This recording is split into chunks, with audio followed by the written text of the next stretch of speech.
دینا چاہ رہا ہوں جناب وجاہت علی صاحب کو کہ وہ اپنے خیالات کا اظہار کرے۔ اعوذ باللہ من الشیطان الرجیم، الرحمن الرحیم، الحمدللہ رب العالمین۔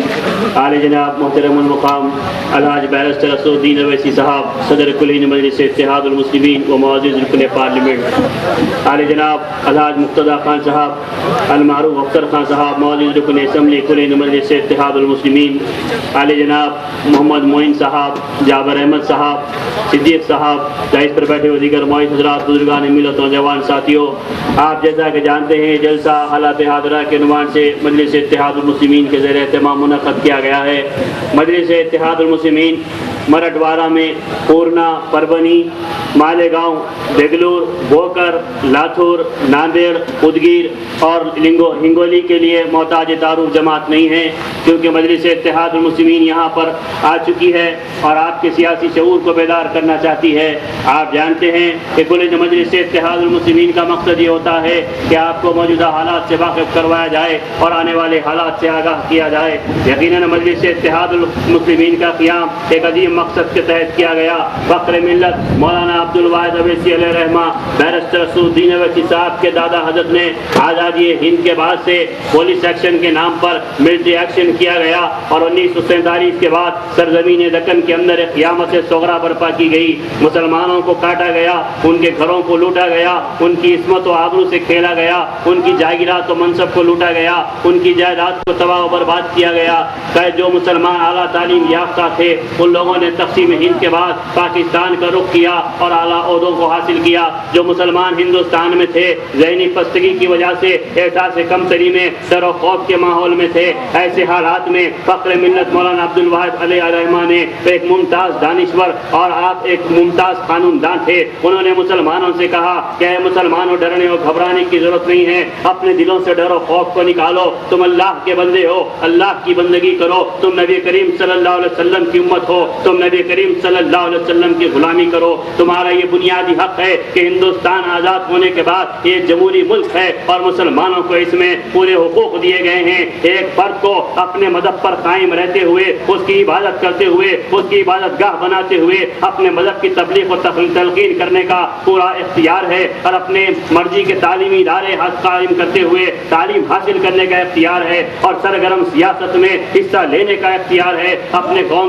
دلوں سے ڈر و خوف اور احساس کمتری کو نکالو۔ فخر ملت علیہ رحمہ نے مشکلات اور مصائب کے سامنے رضاکاروں کی تنظیم کہتے ہوئے الزامات لگائے گئے، 11.5 مہینے جیل کے اندر رکھا گیا۔ فخر ملت نے پائے استقامت کے ساتھ، خندہ پیشانی کے ساتھ، مرد مومن اور مرد آہن کی طرح غلام مصطفیٰ اور امت محمدی کی خدمت کی حیثیت سے آگے بڑھ کر مسلمانوں کو جگایا اور 4 نکاتی فارمولہ بنایا کہ ایک مسلمانوں کو کلمے کی بنیاد پر متحد کیا جائے، دوسرے مسلمانوں کی تعلیمی پسماندگی کو دور کیا جائے، تیسرے مسلمانوں کی معاشی پسماندگی کو دور کیا جائے اور چوتھے مسلمانوں کو سرگرم سیاست میں حصہ لے کر ہوئے مضبوط کیا جائے۔ انہی منشے کو لے کر آگے بڑھتے گئے۔ پھر 1958 کے بعد سالار محترم علی جناب علاء سلطان صلاح الدین اویسی صاحب نے اپنے والد محترم کے بنائے ہوئے دستور و منشور پر عمل پیرا رہتے ہوئے 50 برس سرزمین دکن کے اندر ملت اسلامیہ کی خدمت کی، جیلوں کی صحبتیں برداشت کی، حکومتوں سے لڑتے رہے،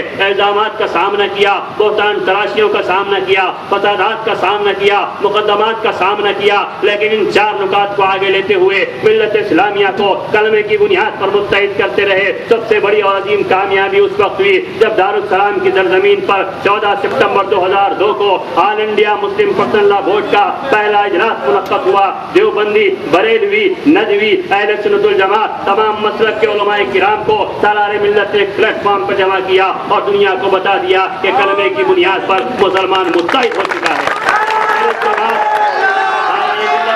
اپنے سفر کو جاری رکھتے ہوئے Deccan medical college, Deccan engineering college, MBA، MCA، school of nursing, school of physio therapy جیسے تعلیمی ادارے قائم کیے۔ آج لاکھوں بچے حیدرآباد اور سرزمین کے دکن کے اندر تعلیم حاصل کر رہے ہیں۔ اس طرح سالار ملت نے ان کی تعلیمی پسماندگی کو دور کیا۔ پھر معاشی پسماندگی کو دور کرنے کے لیے دارالسلام کوآپریٹو بینک کا قیام عمل میں لایا۔ آج آندھرا پردیش میں اگر کوئی کوآپریٹو بینک ہے تو سب سے نمبر 1 بینک کوئی ہے تو وہ دارالسلام کوآپریٹو بینک ہے۔ ہے جو مسلمانوں کی معیشت کو درست کرنے کے لیے سالار ملت نے قائم کیا. پھر اس کے بعد سب سے بڑا اہم کارنامہ سرگرم سیاست میں حصہ لینے کا. تو تمام لوگوں کو ہر چیز برداشت ہوئی, لیکن یہ بات برداشت نہیں ہوئی کہ مسلمان سیاسی طور پر مضبوط ہو اور سیاست میں سرگرم ہو. سالار ملت نے اپنی محنتوں, کاوشوں اور سیاسی تدبر کے ذریعے سیاسی طاقت کو حاصل کیا. آج مجلس اتحاد المسلمین کے پاس 1 رکن پارلیمنٹ, 7 ارکان اسمبلی, 2 ارکان کونسل, 45 کارپوریٹر, 1 ڈپٹی میئر, اضلاع کے اندر ڈپٹی میئر, چیئرمین, کارپوریٹر. آج سیاسی طاقت حیدرآباد کے اندر مسلمانوں کی ہے. بتاؤ مسلمانوں, مہاراشٹر, کرناٹک, آندھرا پردیش کے اگر آج 594 ارکان پارلیمنٹ کے اندر کوئی مسلم رکن پارلیمنٹ ہے تو وہ بیرسٹر اسد الدین اویسی صاحب ہے جو کل ہے مجلس اتحاد المسلمین کے رکن پارلیمنٹ ہے اور ہمارے پارلیمنٹ میں وہ نمائندگی کرتے ہیں. مولانا ابو کلام آزاد کو آزاد ہندوستان کا پہلا وزیر تعلیم بنایا گیا تو ان کی قابلیت کی بنیاد پر بنایا گیا. آج آزاد ہندوستان کے 63 برس کے بعد اگر بیرسٹر اسد الدین اویسی صاحب کو اردو UPA کا چیئرمین رکن بنایا گیا تو ان کی قابلیت کی بنیاد پر بنایا گیا. آج 2004 کے بعد بیرسٹر اسد الدین اویسی صاحب پارلیمنٹ میں سارے ہندوستان کے مسلمانوں کی کامیاب نمائندگی کر رہے ہیں. سب سے پہلے انہوں نے منتخب ہونے کے بعد UPA چیئرمین سونیا گاندھی اور پارلیمنٹ سے مطالبہ کیا کہ کوٹا ریویو کمیٹی قائم کیا جائے اور کوٹا قانون کو برخاست کیا جائے کہ اس سیاہ قانون کے ذریعے ہندوستان سے بے قصور مسلمانوں کو گرفتار کیا گیا. ان کی بات سنی گئی, ان کی بات قبول کی گئی, کوٹا ریویو کمیٹی قائم ہوئی. آج ہندوستان سے کوٹا قانون ختم ہوا. بتاؤ اے مسلمانوں, 2004 کے بعد سے لے کر آج تک کیا کسی کو کوٹا کے تحت گرفتار کیا گیا؟ نہیں کیا گیا. پھر اس کے بعد انہوں نے کانگریس گورنمنٹ UPA سے مطالبہ کیا کہ مسلمانوں کی تعلیمی, معاشی, سیاسی پسماندگی کا جائزہ لیا جائے. جسٹس راجندر سچر کمیٹی کا قیام عمل میں لایا گیا. کروڑوں روپیہ خرچ ہوا. یہ کمیٹی سارے ہندوستان کا دورہ کری اور پارلیمنٹ میں رپورٹ لا کر پیش کی. پھر اس کے بعد بتایا گیا کہ ہاں مسلمان معاشی, تعلیمی اور سیاسی طور پر پسماندہ ہیں. پھر ان سے پوچھا گیا کہ اسد الدین اویسی صاحب آپ بتائیے کہ اس کے لیے کیا کیا جائے. تو انہوں نے کہا کہ آزادی کے بعد سے لے کر ہندوستان میں وزارت اقلیتی بہبود, منسٹری فار مائنارٹی ویلفیئر قائم نہیں کیا گیا. اس کو قائم کیا جائے. اس کو قائم کیا گیا. AR انتھولے کو پہلا وزیر وزارت اقلیتی بہبود بنایا گیا. آج سارے ہندوستان میں اس منسٹری کے تحت کام ہو رہا ہے. آپ بتائیے گجرات کے اندر عشرت جہاں کا انکاؤنٹر ہوا, بمبئی کو اس کو میت لائی گئی. کوئی رکن پارلیمنٹ, کوئی رکن اسمبلی, کوئی عامدار, کوئی خاصدار اس کے جنازے میں شریک نہیں ہوا کیونکہ سارے ہندوستان میں یہ بات کہی دی گئی تھی کہ عشرت جہاں دیش دروہی ہے, عشرت جہاں ISI کی ایجنٹ ہے, عشرت جہاں دہشت گرد ہے. لیکن بیرسٹر اسد الدین اویسی صاحب دلی کے پارلیمنٹ سیشن چل رہا تھا, بمبئی کو آئے, عشرت جہاں کے جلوس جنازہ میں شریک ہوئے, اس کے جنازہ کو کھانجا دیا, اس کے ماں باپ کو کتا دیا.